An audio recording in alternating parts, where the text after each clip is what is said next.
Solve करने से पहले क्वेश्चन को बहुत अच्छे से पढ़ लीजिएगा, समझ लीजिएगा टॉपिक कौन से क्वेश्चन से बिलोंग कर रहा है और उसमें कंसेप्ट कौन से लगेंगे और हम लोग उसमें क्या-क्या पॉसिबिलिटी हम लोग कर सकते हैं उसमें। व्हाट आर द प्रोबेबिलिटीज, उसमें प्रोबेबिलिटी क्या-क्या हो सकती है, उस प्रोबेबिलिटी के हिसाब से आप डिसाइड करेंगे कि फार्मूला कौन सा लगाना है, टर्म्स कौन सी सॉल्व करनी पड़ेगी या XYZ जो भी आपको यूज करना है वो सारे चीज कैसे यूज करनी है। ये टोटली क्वेश्चन ही बताता है आपको कि आपको किस चीज को सॉल्व करना पड़ेगा और कैसे सॉल्व करना पड़ेगा। ठीक है, तो चलिए, a particle is projected from the bottom। एक लाइन से अगर समझे तो एक पार्टिकल है that is projected from the bottom, तो बॉटम से यहां से प्रोजेक्टेड हुआ है particle of an inclined plane, inclined plane के ऊपर। This is not only a line, this is an inclined plane। It means that कि अगर कुछ ऐसे एक सरफेस रखा हुआ होगा, ठीक है, मान के चलते कि एक बहुत बड़ी सी बॉटम ऐसे रखी हुई है inclined plane में, तो ऑब्जेक्ट यहां से प्रोजेक्टाइल हुआ है, that means it is projectile from the bottom, and when it is projectile from the bottom, so it is moving like this, and this is inclined plane, तो object इसके ऊपर जाकर रुक जाएगा। क्लियर? हाँ, with the speed of u, speed कितनी दी है उसने u, और यहाँ पे u भी दिया, मेंशन करके रखा हुआ है, ठीक है, और u जनरल तौर पे हम लोग when we take in the projectile motion, so u is taken as a initial velocity, हम लोग उसको इनिशियल वेलोसिटी के टर्म्स में देखते हैं।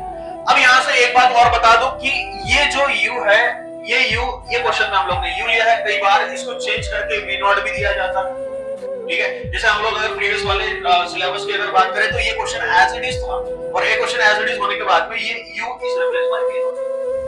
क्लियर?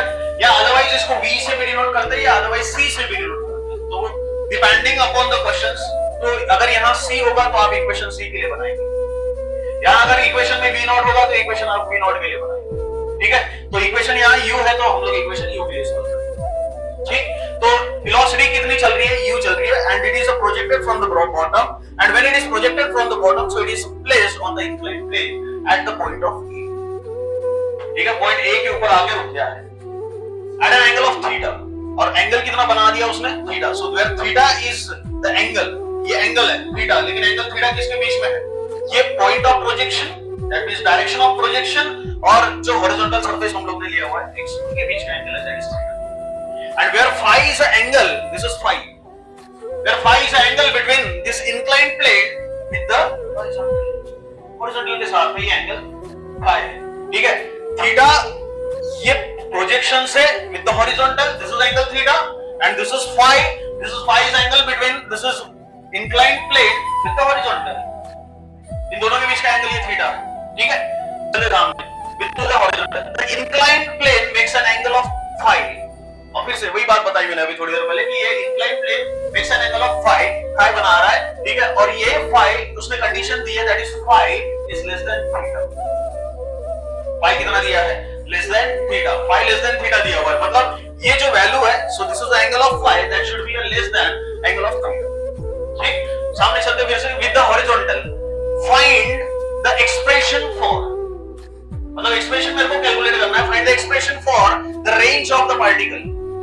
रेंज, पार्टिकल की रेंज, मतलब object when it starts projectile from the bottom, तो बॉटम से ऑब्जेक्ट A तक आने के लिए एक्सप्रेशन क्या बनेगा, that we have to calculate।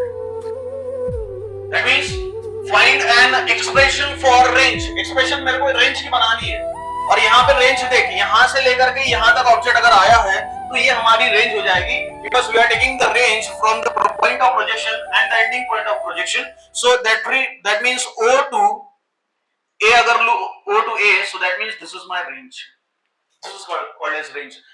अब रेंज हम लोग प्रीवियस टर्म्स में हम लोग रेंज हॉरिजॉन्टल सरफेस पे ले रहे हैं, अब रेंज हम लोग ने इंक्लाइंड सरफेस पे इसलिए रखा हुआ है क्योंकि this is the inclined plane and the object is at the inclined plane. When it performs this projectile motion, so when it performing the projectile motion, so it performing projectile motion and is resting on the inclined plane. It is not resting on the x-axis. X-axis के ऊपर rest नहीं हुआ है, so it is resting on the inclined plane, and at that point is point A. So it means that, so this is O to A, so is your range. O to A क्या बन गई आपकी range? Clear? तो वही range के लिए हम लोग को इक्वेशन बनानी है, find the expression for the range of the particle along this inclined plane, और फिर उसके सामने फिर से दिया हुआ है। एक्चुअली द क्वेश्चन ये यही तक रहता है, ठीक है, ये क्वेश्चन यही तक रहता है। मैं इसी क्वेश्चन में दो तीन क्वेश्चन को इंक्लूड कर दिया। क्यों ऐसा? क्योंकि जिस समय आप एक्सप्रेशन कैलकुलेट करेंगे रेंज का, तो रेंज का कैलकुलेट होने के बाद में जो एक्सप्रेशन बनेगा, उस एक्सप्रेशन में अगर हम लोग ने वैल्यू भी पुट कर दी तो we get the value of range. अगर इक्वेशन हमारे पास में है और कुछ वैल्यूज हमारे को दी जाती है, तो अगेन उस एक्सप्रेशन से हम लोग वो वैल्यू पुट करके हम लोग रेंज एग्जैक्टली कितना होगा एट एन एंगल ऑफ जो भी हमारे पास में दिया जाएगा, सो उसी के अकॉर्डिंग दिया जाएगा, उसी के अकॉर्डिंग हम लोग इसका कैलकुलेट करेंगे। ठीक है, calculate the range of the particle achieved when theta is equal to 60 degree and phi is equal to 30 degree, assume that g is equal to 10 metre per second. और यहां पे हम लोग ने इनिशियल वेलोसिटी ले ली है, तो मान के चलते इनिशियल वेलोसिटी मेरी है 15 and that is metre per second, assuming that. ठीक है, वैल्यू कुछ भी हो सकता है, वैल्यू बदलेगा उसी के अकॉर्डिंग आंसर भी बदलेगा। ठीक है, हम लोग अज्यूम करके चल रहे हैं कि भैया अगर u का वेलोसिटी अगर कितनी है 15 है, तो हम लोग कैलकुलेट करेंगे कितना होगा। और देखिए यहां से अब यहां उसने सबकी वैल्यू भी दे चुकी है। ठीक है, कैलकुलेट द रेंज, फिर से रेंज कैलकुलेट करनी है, पहले एक्सप्रेशन फॉर रेंज कैलकुलेट करना है। क्लियर? इसलिए क्वेश्चन ये बहुत इंपॉर्टेंट हो जाता है। First you have to calculate the equation for range, that means you have to solve the derivation for the range, and when you solve the derivation for the range, तो range की जो derivation आपका बनेगा उसमें values आप put करेंगे, so we get the value of range, calculation of range. ठीक है, तो उसने लिख के दिया achieved when this theta is 60 degree and phi is 30 degree. और फाई कितना रखा हुआ है 30 डिग्री और थीटा कितना रखा हुआ है 60 डिग्री, और अज्यूम कर रहे हैं जी का वैल्यू कितना है 10 मीटर पर सेकंड स्क्वायर। हम लोग अज्यूम करेंगे जी का वैल्यू कितना 10 metre per second square, and you have the initial velocity and that velocity जो प्रोजेक्टाइल मोशन में यहां वेलोसिटी दी है that is 15 metre per second. उम्मीद करता हूं क्वेश्चन समझ में आ गया होगा। क्लियर? अब क्वेश्चन में देखो दो बहुत सा बेसिक चीज है। क्वेश्चन में क्या है कि भैया this is particle is starting projectile and this starting the projectile from the bottom, और ये इंक्लाइंड हो चुका है इंक्लाइंड सरफेस के ऊपर एट द पॉइंट ऑफ ए। तो इंक्लाइंड सरफेस जो हमारे पास में और हॉरिजॉन्टल सरफेस जो है उनके बीच में एंगल है phi, and we have the value of again phi and that is phi is 30 degree and theta is even 60 degree. और यहां कंडीशन देख लो वही दी हुई है, that is phi। ठीक है, to an horizontal the inclined plane makes an angle of phi। inclined plane ने कितना एंगल बनाया phi, और वो phi है and that phi is less than theta and value of theta is equal 60 degree and the value of phi is 30 degree। but obvious कि ये condition से ये हमारी कंडीशन सेटिस्फाई हो जाती है। क्लियर? चलिए अब इसको सॉल्व करेंगे। ठीक है, तो बहुत अच्छे से ध्यान पूरा इधर। नाउ जब ऑब्जेक्ट यहां से कुछ प्रोजेक्टाइल परफॉर्म कर रहा है, so we have the equation for trajectory. याद है सभी को? ट्रैजेक्टरी की इक्वेशन निकाले थे हम लोग ने, s इज इक्वल टू याद है tan theta into x minus gx square divided by twice u square cos square theta. This is the equation for trajectory. Now we are directly using the equation for trajectory. ठीक है, and only the replacement is s की जगह हम लोग y ले लेंगे। ठीक है, so y is equal to this is tan theta into x, clear, minus this is 1/2 g into x square divided by u square cos square theta। This is the equation for trajectory। ये equation हमारी trajectory की। Clear? हमने इसके पहले जो equation बनाई थी वो इक्वेशन s के अकॉर्डिंग बनाई। ठीक है, पर हम लोग इक्वेशन यहां लेंगे y, क्योंकि हमारे पास में ये y कंपोनेंट दिया हुआ है along the y axis। So y is equal to tan theta into x minus 1/2 gx square divided by twice u square cos square theta। This is the equation for trajectory। Now see, अब ये जो point है हमारे पास में a दिया हुआ है, उस पॉइंट से along the x axis एक परपेंडिकुलर ले लेता हूं। अब परपेंडिकुलर इसलिए क्योंकि मेरे पास में एक राइट एंगल ट्रायंगल बन जाएगा। ठीक, अब ये O से लेके A तक और यहां से ये परपेंडिकुलर है, तो अगर मैं इसको नाम देता हूं B, so where B, so we get the one right angle triangle and for that one right angle triangle so we have the angle of phi। हमारे पास में एंगल कितना दिया हुआ है phi। क्लियर? अब यहां से मैं दो चीजें कैलकुलेट कर सकता हूं, that is cos phi and tan phi। ठीक है, तो ये एक रेफरेंस इक्वेशन होगी, so this is the equation for trajectory. So even this is the equation for trajectory, we are considering this is the equation number 1। Clear? हां, अब क्या कर लेता हूं, we are assuming that is a right angle triangle. तो एक right angle triangle हम लोग ने ले लिया ये, और राइट एंगल ट्रायंगल से मैं आपको सबसे पहले कैलकुलेशन कर लेता हूं, दैट इज cos phi का। What is cos phi? तो cos phi क्या बन जाएगा तेरा? What is the equation for cos phi from this right angle triangle? adjacent side upon hypotenuse, so that means OB divided by OA, OB divided by, अच्छा ये OB it is on x axis, ये कौन सा axis है? x। तो OB कितना मान के चलते हैं हम लोग? x कितना है? x। क्लियर? अब ये तो वर्टिकल डिस्टेंस है and we have the vertical axis that is y। ठीक है, तो A से लेके B तक हम लोग अज्यूम कर लेते हैं ये डिस्टेंस कितना है? y। We are only assuming that we have कि ये डिस्टेंस ये हो सकता है, ये डिस्टेंस ये हो सकता है। ठीक है, तो x एक्सिस पे है इसलिए हम लोग ने क्या डिस्टेंस को अज्यूम कर लिया x, ये वर्टिकल कंपोनेंट है and this vertical axis is your y axis, so that's why we are assuming that this vertical distance is y. Clear? अब देखिए यहां से, so now if I am taking this is right angle triangle, clear? तो cos phi, so cos phi is equals to x divided by OB, sorry OA, and value of OA is what? R. Value of OA is what? R. तो cos phi क्या हो जाएगा? x divided by R. समझा? कोई समझा क्या? This is only OB divided by OA ना, but the value of OB is what? X, and the value of OA is what? R. So that's why x divided by R, and अगर R इधर ले लूं cos phi इधर ले लूं तो मेरी इक्वेशन बन जाएगी R के लिए, and this is x divided by this is cos phi. बात क्लियर सभी के लिए? ठीक है, चलिए ये जो इक्वेशन हम लोग यहाँ निकाल के रख रहे हैं वो सामने यूटिलाइज हो जाएगी, इसलिए हम लोग इसको कैलकुलेट करके रखे हुए हैं. ठीक है, नाउ एक cos phi लगा दिया, अब हम लोग लगा देते tan phi. ठीक है, तो tan phi वाली इक्वेशन क्या हो जाएगी? What is the tan phi? tan phi हो जाएगा तेरा एंगल phi, तो अपोजिट साइड अपन एडजेंट साइड हो जाएगी. ठीक है, तो y divided by x, so that means tan phi from the same right angle triangle, वही राइट एंगल ट्रायंगल से tan phi हम लोग निकालेंगे. So that means your tan phi, the value of tan phi is equal to what? And this is y divided by x. Clear? हां, और फिर equation से अगर x मैं इधर ला लूं तो इक्वेशन तो किसका बनेगा? y का. So we get the y is equal to x into tan phi. इतना क्लियर है सभी के लिए? चलिए अब देख यहां से ये जो ट्रेजेक्टरी वाली इक्वेशन है, ठीक है, ये ट्रेजेक्टरी वाली इक्वेशन में हम लोग ने y is equal to tan x minus 1/2 gx पर divided by u square cos square theta रखा हुआ है. तो यहां जो y है ये y का रिप्लेसमेंट मैं x tan phi से कर लेता हूं. ठीक है, चलिए तो यहां ये जो y है and y instead of this y we are putting the value of x tan phi. Clear? तो ऊपर वाली इक्वेशन देख क्या बन जाएगी? ये y की जगह ये x tan phi पुट कर रहा हूं तो इक्वेशन 1 बिकम्स, तो इक्वेशन 1 क्या बन जाएगी? So equation 1 is your x tan phi, clear, is equal to again this is tan theta into x minus gx square divided by this is twice u square cos square theta. Clear? अब देख यहां पे एक x है, यहां पर भी x है और यहां पर भी x स्क्वायर, तो यहां से अगर मैं एक x कॉमन ले लूं तो ये x के साथ में कैंसिल हो जाएगा, होगा ऐसे. ठीक है, हाँ, सो this is x tan phi. अभी तो मैंने भी चलो देंगे वो भी चलो बात है. हाँ चलिए तो इधर तो x tan phi is equal to tan theta into x minus gx square divided by twice u square cos square theta. अब इन दोनों टर्म्स में से मैं x को कॉमन ले लेता हूं, जो x यहां से कॉमन निकलेगा वो इस x के साथ में कैंसिल हो जाएगा. ठीक है, अब जब x के साथ में कैंसिल हो गया तो इक्वेशन देख क्या बन जाएगी? So what is your equation?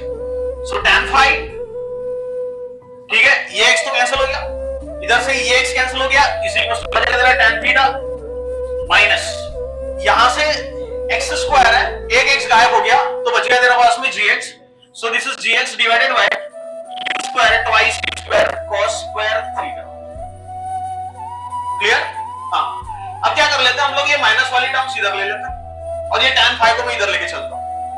ठीक है, ये माइनस वाली टर्म है इधर आने के बाद में प्लस हो जाएगी, ये tan phi मैं इधर लेके चलता हूं तो देख इक्वेशन क्या बनी मेरी? अगेन दिस इज gx जैसे कि वैसे, ये इधर आ गया minus, it is converted into plus and this is twice u square cos square theta. ठीक है, अब देख ये tan थीटा को जैसे के वैसे रखा हुआ है तो ये tan थीटा तुम्हारा पहले जैसे के वैसे रहेगा, ये इधर आ गया तो ये माइनस हो जाएगा and this is tan phi. Clear? हां, अब ये इक्वेशन बनी आपकी, तो ये इक्वेशन में देखिए फिर से क्या करेंगे हम लोग. This is twice u square cos square theta को मैं इधर लेके चलता हूं. ठीक है, तो देख क्या होगा, this is g into x. ठीक है, अब ये g को भी इधर लेके चलेंगे. ठीक है, बाद में एक स्टेप फिर से बढ़ जाएगी तो मैं क्या कर लेता हूं, g को इधर और ये twice u square cos square theta को उधर लेके चलेंगे. ठीक, तो इक्वेशन बना तेरा x का, so this is x is equal to, ठीक है, tan थीटा. सो पहले तो ये tan theta minus tan phi जैसे का वैसे रहेगा, ये इधर चले गया तो ये इसके मल्टीप्लाई में this is twice u square and this is cos square theta. ठीक है, ये g इधर आ जाएगा तो नीचे आ जाएगा, g आ गया इधर. ठीक है, और इधर बचा दे रहा है कितना? This is tan theta minus tan phi. Clear? हाँ, अब देखिए यहां से, अब ये tan के रिप्लेसमेंट ले लेंगे sin अपॉन cos में. ठीक है, तो again this is x is equal to twice u square cos square theta divided by g. ठीक है, एक काम कर लेते हैं, यहाँ से फिर से मेरे को एक स्टेप सामने बढ़ानी पड़ेगी। तो ये cos स्क्वायर थीटा है, मैं इसको cos into cos लिख लेता हूं, चलेगा? cos स्क्वायर है ना, तो मैं डबल इसको लिख सकता हूं। तो कैसे लिखेंगे हम लोग इसको? cos theta into cos theta, ठीक है? cos theta into cos theta, again there is, and this is tan theta and this is tan phi, so replace sin theta divided by cos theta minus sin phi divided by cos phi, sin phi divided by cos phi। हाँ, अब यहाँ theta और phi में अंतर है, तो कोई cos theta कोई cos phi के साथ में कैंसिल नहीं हो सकता, ठीक है ना?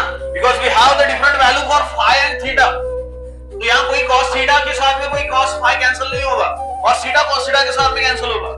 And when there is cos phi, तो cos phi के साथ में कैंसिल, ठीक है? चलेगा। ये cos थीटा, एक cos थीटा से ब्रैकेट मल्टीप्लिकेशन कर लेते हो, ठीक? तो again this is x is equals to that is twice u square cos theta बचा, एक cos थीटा से ब्रैकेट मल्टीप्लिकेशन, ठीक है? तो एक cos थीटा से ब्रैकेट मल्टीप्लिकेशन, ये g जैसे कि वैसे रहेगा नीचे। चले देख लिए इधर फिर से, एक cos थीटा, जब ये cos थीटा पहली टर्म के साथ में मल्टीप्लाई हो जाएगा तो cos थीटा कैंसिल हो जाएगा। There is only remain the term is sin theta, एक ही टर्म बच जाएगी, कौन सी? sin theta. तो यहां क्या बच गया? sin थीटा, ठीक? हाँ, अगेन ये cos थीटा इसके साथ में मल्टीप्लाई हो गया, अब ये cos थीटा इसके साथ में भी मल्टीप्लाई हो जाएगा। सो again this is minus cos theta sin phi and divided by cos phi। Clear? हाँ, अब देखिए, अभी थोड़ी देर पहले बताया था मैंने, this is cos phi and this is cos theta and this is cos phi। Cancel नहीं होगा। क्यों कैंसिल नहीं होगा? Because the value of theta and phi is different, and if the value of theta and phi is same, so again there is a cancellation of cos theta and cos phi। ठीक है? तो चलिए सामने चलते हैं अभी फिर से। Now again the value x becomes x is equals to twice u square cos theta divided by g, ठीक है? और इधर कर लेते हैं हम लोग क्रॉस मल्टीप्लिकेशन, ठीक है ना? अब यहां से मैंने क्रॉस मल्टीप्लिकेशन कर लिया, तो ये cos phi sin theta के साथ में मल्टीप्लाई हो जाएगा। सो this is sin theta into cos phi, sin theta into cos phi हो जाएगा। क्रॉस मल्टीप्लिकेशन कर रहे हैं हम लोग यहाँ, ठीक है? अगेन माइनस ऊपर वाली टर्म जैसे वैसे रहेगी। सो again this is cos theta sin phi and this is total divided by cos phi, होगा ऐसे। अब ये जो डिवाइड में cos phi है, मैं इसको बाहर ले लेता हूं, ठीक है? क्योंकि ब्रैकेट में है। So x is equals to twice u square and this is cos theta divided by and this is g cos theta, होगा ऐसे? अरे होगा ना ऐसे? Sorry, this is cos phi और यहां क्या बच गया? sin theta cos phi minus cos theta sin phi। कल के 4 फॉर्मूले याद करिएगा और कौन से फॉर्मूले में बैठ रहा है ये भी देखिएगा। assume that theta is your a and phi is your b, so this is theta is your a, phi is your b, sin a cos b minus cos a sin b। कल ही बताया था मैंने फॉर्मूले, sin a minus b and here a की जगह क्या है? Theta and phi, b की जगह क्या है? phi। now take the replacement, so x is equals to twice u square cos theta divided by twice cos phi, ठीक है? सॉरी g, ठीक है? हाँ, g cos phi, ठीक है? अब ये according to our sin a minus b के फॉर्मूले से रिप्लेस कर देंगे। तो a की जगह क्या है मेरा? sin, a की जगह है थीटा एंड b की जगह है phi, so this is sin theta minus phi। Clear? अरे समझा क्या? हमको इक्वेशन किसके लिए बनानी है? Expression for range. इक्वेशन किसके लिए बनानी है? Equation for, and this is the equation for x। Clear? और एक चीज देख, फिर से हम लोग ने पहले कैलकुलेट करके रखी हुई है, r is equals to x divided by cos phi। Clear? r क्या बना के रखे हम लोग? x divided by cos phi and we have the entire equation for x। ये इक्वेशन किसके लिए बना के रखी हम लोग ने? x के लिए, and r is equals to x divided by cos phi। तो x की जगह मैं पूरा x यहां रखूंगा, cos phi जैसे वैसे, तो मेरी इक्वेशन किसकी बन जाएगी? r की। Now put this equation, ये इक्वेशन को नाम देने हम लोग जो भी नाम होगा, इक्वेशन नंबर 2 दे ले, मान के चलते हैं, ठीक है। So now put equation number 2 in R, so we get the equation for range. Clear? So R becomes, R is equals to, देख R क्या हो जाएगा, देख इधर x divided by cos phi है, and this is x in numerator, so we have the entire equation for x, so this is twice u square cos theta, and this is sin theta minus phi, clear, or divided by, this is g cos phi, and this is total divided by again cos phi. समझा कहां से आया, ठीक है। this is the entire term is x, ये पूरी x है, ठीक है, और वो x की जगह और यहां पे आ गया नीचे cos phi, so again there is denominator in cos phi, ठीक है। ये cos phi कहां, यहां आ जाएगा, और यहां ऑलरेडी cos phi है, and this is the cos square phi, so r is equals to, now see the final equation for this range, twice u square cos theta, and this is sin theta minus phi, ठीक है, और नीचे क्या आ जाएगा तेरा, divided by g cos square phi, g cos square. So this is the equation for range obtained by the particle on the inclined plane from O to A. ये जो equation हम लोग ने बनाई हुई है, ये इक्वेशन सिर्फ किसके लिए हुई है, रेंज के लिए, and this is range obtained by this particle, ये रेंज ऑब्टेन होगी किसकी, पार्टिकल की, on the inclined plane, and that inclined plane तो O से लेके A तक, ये रेंज की इक्वेशन हुई, मतलब यहां से यहां आने के लिए जो इक्वेशन हम लोग को लगेगी, so that equation is for this range. तो क्वेश्चन अभी हमारा यहीं तक सॉल्व हो गया है on the inclined plane, clear. Now see again, also calculate the range of particle achieved when, also calculate range, calculate करना है। अब रेंज किसके बेसिस के ऊपर कैलकुलेट करेंगे, जो इक्वेशन हम लोग ने यहां बनाई, क्लियर। इसी इक्वेशन में हम लोग वैल्यूज पुट करेंगे, and then we calculating the value of range. Now see again, also calculate the range of particle achieved when theta कितना 60 डिग्री and phi कितना है 30 डिग्री, assume g कितना 10, so u is equals to कितना आ गया 15 metre per second. Now put the value of this value, तो सबसे पहले हम लोग यहां से गिवन बनाएंगे, तो गिवन क्या होगा हमारा सी, सो यहां से हम लोग इसका न्यूमेरिकल सॉल्व करेंगे, सो दैट इज, सबसे पहले क्या दिया मेरे पास में थीटा, सो थीटा कितना आ गया 60 डिग्री, ठीक है, क्लियर। अब उसके बाद में फिर से क्या है, so value of phi is your 30 degree, clear. जी कितना लेना है मेरे को 10 मीटर पर, और यू का वैल्यू कितना 15 मीटर पर सेकंड, क्लियर। चलिए फिर से ध्यान देंगे, अभी तो खत्म नहीं हुआ ये, हाँ चलिए, तो ये सारी वैल्यू हम लोग इक्वेशन ऑफ आर में पुट करेंगे, ठीक है। तो इक्वेशन ऑफ आर में पुट करने के बाद में ये ले तो थोड़ा,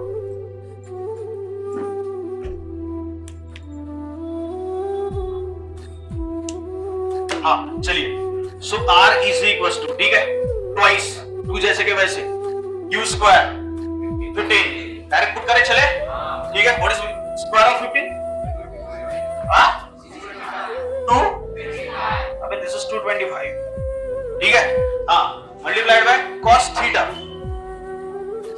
ट्वाइस यू स्क्वायर है cos थीटा, थीटा कितना है, what is value of cos 60, 1/2, कितना, तो यहां फिर से आ गया 1/2, क्लियर। अब सामने चलिए, sin theta minus phi, the value of theta is 60, value of phi is 30, 60 minus 30 30, तो कितना आ गया sin 30, and the value of sin 30 is again 1/2, so again this is your 1/2। समझ में आ रहा है क्या, कुछ नहीं कर रहे हम लोग, डायरेक्ट वैल्यूज पुट करते हुए जा रहे हैं, ठीक है। चलिए नीचे आ जाएंगे फिर से, तो g कितना लेना है, g कितना लेना है, so we are taking, this is the value of g and this is 10 into, again this is cos square phi, what is value of phi 30, what is value of phi and its square, what is value of cos 60, cos phi लेना है ना, और phi कितना है, sorry phi कितना है 30, sorry phi कितना है 30, so what is value of cos 30, cos 30 square 3/4, कितना, समझ में आ रहा है, this is cos square phi, तो value of phi is 30 and the cos 30 root 3/2 and the square of root 3/2 is 3/4, ठीक है। तो यहां कितना आ गया 3/4, समझा? क्लियर? अब देख again, so again this is r is equal to, this is 2 into 2 to 5. अच्छा इसका डायरेक्ट मल्टीप्लाई कर ले चलेगा, कितना हो गया 450, ठीक है 450. सो this is 450. 1/2 into 1/2 it's 1/4. 1/2 into 1/2, तो यहां आ गया तेरा फिर से 1/4 divided by this is 10 into 3/4. ऐसे ही होगा ना, ठीक है? तो देख 4 कैंसिल हो गया, क्लियर? तो 4 get cancel, so what remains? So r is equal to, इधर लिख लेता हूं, so r is equal to क्या बचा 450 डिवाइडेड बाय 10 into 3. अरे समझा क्या? So r is equal to 450 divided by 30. बोल कितना?